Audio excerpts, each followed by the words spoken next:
મિત્રો આવી ધગધગતી ગરમીમાં આપણે ક્યાંક બહાર ગયા હોય અને ઘરે આવીને એમ થાય કે ઠંડુ ઠંડુ કૂલ શરબત મળી જાય તો મજા પડી જાય। તો મિત્રો એવી જ રીતે જો તમે ક્યાંક બહાર ગયા હોય અને ઘરે આવીને શરબત પીવાની ઈચ્છા હોય, ઘરમાં દ્રાક્ષ પડી છે અને એ કોઈ ખાતું નથી અને કરમાઈ જાય છે, તો એ દ્રાક્ષને સૌથી પહેલાં તમારે પાણીમાં મૂકી દેવાની છે 10 મિનિટ માટે અને પછી એને સારી રીતે વોશ કરી ધોઈ અને બીજા બાઉલમાં તમારે લઈ લેવાની છે।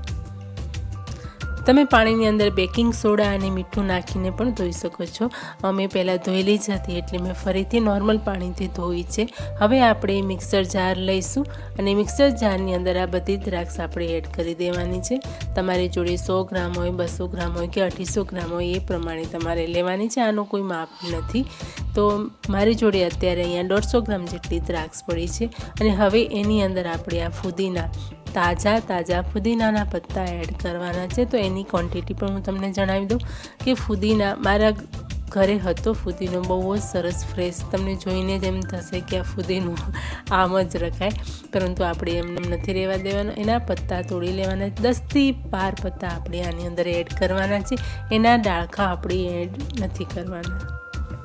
મિત્રો હવે તમે કહેશો કે શરબત તો બધાને આવડતો જ હોય છે। હા, આવડતો જ હોય છે, પરંતુ બધાની રીત અલગ અલગ હોય છે।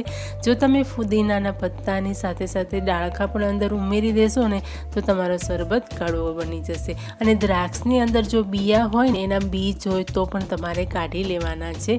એ બીજના લીધે તમે શરબત એમને એમ નહીં પી શકો, ગાળવો તો પડે જ છે। તો અહીંયા મેં 2 ટેબલ સ્પૂન જેટલી ખાંડ લીધી છે। ખાંડનું પ્રમાણ આપણે કેટલો શરબત બનાવવાનો છે એ પ્રમાણે એડ કરવાની છે। અને 1 પેકેટ મેં અહીંયા જલજીરાનું લીધું છે। જલજીરા જે છે ને આપણા પેટ માટે પણ બહુ જ સરસ છે, હેલ્થ માટે, એટલે કે ગેસ એસિડિટી પણ એ દૂર કરે છે। તો 1 પેકેટ આપણે જલજીરા ઉમેરી દેવાનું છે। અને ધ્યાન રહે કે મીઠું કે સંચર પાવડર અત્યારે પહેલાં આપણે નથી ઉમેરવાનું, એનું કારણ હું તમને આગળ જણાવીશ। અને હવે આપણે અહીંયા અડધા ગ્લાસ જેટલું પાણી રેડવાનું છે અને આને ગ્રાઇન્ડ કરી લેવાનું છે। સરસ એવું એકદમ પાતળું જ્યુસ બને ને એવું આપણે આને એકદમ પીસી લેવાનું છે। તો અહીંયા જોઈ શકો છો તમે, સરસ મજાનું આ થઈ ગયું છે તૈયાર। આપણું પણ હજી શરબત બન્યું નથી, હજી આગળની પ્રોસેસ ઘણી બાકી છે। તો અહીંયા સારું એવું આ પીસાઈ ગયું છે। તો હવે આપણે એક બીજું બાઉલ લઈશું અને બાઉલમાં આ જે તૈયાર થયો છે દ્રાક્ષનો રસ એને આપણે ગાળી લેવાનું છે।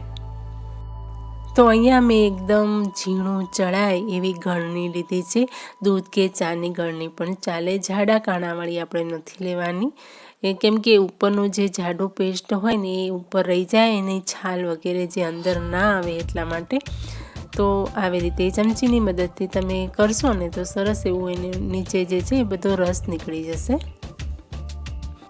હવે તમે એમ કહેશો કે એની જે છાલ છે એ પણ હેલ્થ માટે સારું જ હોય છે, એને શું કામ નીકાળવું પડે? તો મિત્રો જણાવું કે જો તમે ગેસ્ટ માટે બનાવો છો તો એકદમ સરસ હોય, માર્કેટ જેવું તમે બનાવો તો કોઈ નહીં કહે કે તમે ઘરે બનાવેલું છે। જો આ એનું છાલ ને બધું જો મોઢામાં આવશે ને તો ગમશે નહીં અને નીચે ગ્લાસમાં એ બેસી જશે।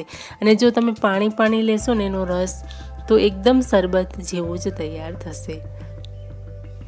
હવે કાળી દ્રાક્ષના શરબતને સ્ટોર કરવાની પણ અલગ રીત હોય છે। આ શરબત બનાવ્યો આપણે ફ્રેશ પી શકીએ, તાજો જ પી શકીએ એવો બનાવવા જઈ રહ્યા છીએ। અને જો તમારે સ્ટોર કરવો હોય તો એની રીત અલગ આવે છે। જો તમે કહેશો મને કમેન્ટમાં તો હું જરૂરથી એ પણ રીત તમારી જોડે શેર કરી દઈશ। તો અહીંયા આપણે રસને ગાળી લીધો છે અને તમે જોઈ શકો છો કે સરસ મજાનો એનો કલર પણ દેખાઈ રહ્યો છે, પરંતુ હજી આપણે આની અંદર પાણી ઉમેરવાનું છે। સર્વ કરી લઈએ કે કેવી રીતે કરવાનું, તો ગ્લાસ લેવાનો છે અને ગ્લાસમાં આઈસ ક્યુબ તમારે જોઈએ એ પ્રમાણે 2 થી 3 કે 4 આઈસ ક્યુબ એડ કરવાનું છે। અને પછી જે આપણે જ્યુસ બનાવ્યો દ્રાક્ષનો એ એડ કરવાનો છે, અડધા ગ્લાસ જેટલો। અને પછી ઉપરથી આપણે અડધો ગ્લાસ બીજું પાણી લેવાનું છે, બંને ગ્લાસમાં પાણી રેડી દઈશું અને ફરીથી એની અંદર આપણે આઈસ ક્યુબ ઉમેરીશું। અને જેમ કે આપણે આગળ આની અંદર મીઠું કે સંચર પાવડર નથી ઉમેર્યો તો આપણે એ ઉમેરવાનું છે. તો ટેસ્ટ અનુસાર બંને ગ્લાસમાં આપણે અડધી ચમચી જેટલું હું અહીંયા સંચર પાવડર ઉમેરીશ. તમે ચાહો તો નમક પણ ઉમેરી શકો છો. પહેલાં નમક ઉમેરી દેવાથી શરબત કાળો પડી જાય છે, એટલે મેં પાછળથી ઉમેરવા માટે કહ્યું. તો બંનેને હલાવીને આપણે સર્વ કરીશું. મિત્રો, આ રીતે જો તમે શરબત બનાવશો ને દ્રાક્ષનું, તો કોઈ નહીં કે તમે ઘરે બનાવેલું છે, બહારથી લાવેલી બોટલ જેવું જ લાગશે. અને ફુદીનાના પત્તાથી આપણે આને ગાર્નિશ કરીશું. તો દોસ્તો, છે ને એકદમ સરસ મજાનું ઠંડુ શરબત બનાવવાની સહેલી રીત. તો મિત્રો, આજનું આ શરબત તમને કેવું લાગ્યું જરૂરથી મને જણાવજો. હું આવી જ નવી વાનગી સાથે મળીશ.